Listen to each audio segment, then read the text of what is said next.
changed. We now have a bust of Rosa Parks in the Oval Office as well. Yeah. Well, it's the administration of identity politics. Newsmax hosts spent several minutes critiquing Biden's decor in the Oval Office.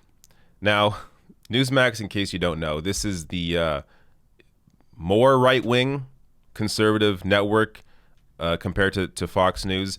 They are the ones that still were saying that Trump won the election basically up until Biden's inauguration, and until they had legal threats from certain companies that they were claiming had rigged the election.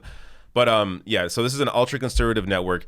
Here you're going to see two hosts on Newsmax in hilarious absurdity discussing the decor of Joe Biden's Oval Office. One thing that's getting a whole lot of attention right now is Joe Biden's Oval Office redesign. Every president basically does this. He just redesigned the Oval Office in his image. And we're seeing some pictures of that.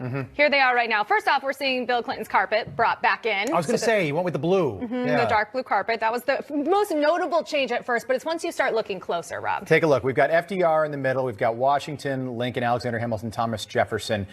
He apparently got rid of the Andrew Jackson painting. And President Trump liked the Andrew Jackson stuff because Andrew Jackson was a populist outsider who became president. He had a bad legacy with the Trail of Tears. 4,000 Indians died, of course. But FDR, Japanese internment, every president has got something they're not proud of. But the left-leaning media yesterday was like, oh, yeah, but Andrew Jackson was a terrible, terrible president. It's just it's because he was a populist, an outsider, like Donald J. Trump. And that wasn't the only change that got people talking. The removal of the Winston Churchill bust. We saw a second ago of actually what's replaced there, but that removal was something a lot of people were talking about. British politician Nigel Farage not too happy, tweeting that the media reports that the bust of Churchill is removed. He says if this is true, it's a slap in the face to the British and any prospects of good relations.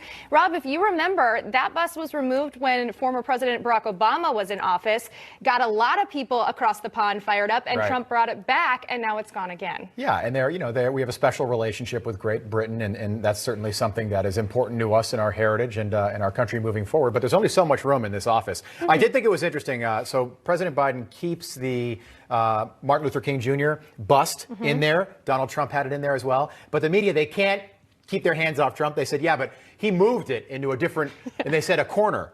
And we also have Cesar Chavez. Wait, hold on. How's there a corner? The room's a circle. It's an oval. There's no corners in the Oval Office.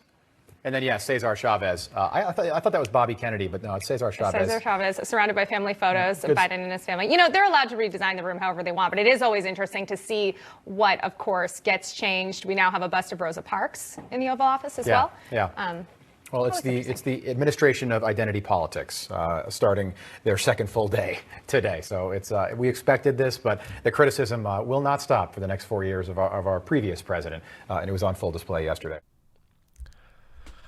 Well, it's the administration of identity politics. Yes, filling a room with paintings of a bunch of white men, that's not identity politics. A Republican Party made up of 98% white people, not identity politics. What is identity politics is recognizing Rosa Parks, the mother of the civil rights movement. That's identity politics. Really, these people are insane. And then I gotta just bring up the Andrew Jackson comments. He was a populist. He was an outsider. He instituted the Indian Removal Act, forced displacement of over 50,000 Native Americans, the slaughter of tens of thousands, which he even mentioned there, the Trail of Tears. Like he knows this, but still, he summarizes Andrew Jackson as, but above all else, he was a populist. Yes, let's ignore the slaughter of tens of thousands of Native Americans. Let's ignore that he strongly supported slavery, estimated to have over 300 slaves, including child slaves. And he also beat them, obviously, not just privately, but also in public beatings. But no, above all else, he was just like Trump, a populist. We are now in a new era of conservative commentary, because they no longer have to pretend that Trump is great. They no longer have to always, defend Trump. They now have to essentially invent things to attack Biden with. Now, if you're somebody who's progressive on the left, there is plenty to be critical of Joe Biden on. He still, in the middle of a pandemic, does not support single-payer healthcare, not even supporting a public option right now. But the right is not going to complain about that.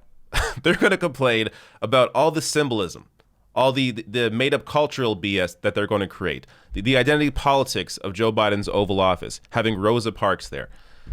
Yeah. So we are entering a completely new era of comedy when it comes to right-wing commentary of the Democratic Party and Joe Biden. And honestly, I'm just looking forward to it for the laughs.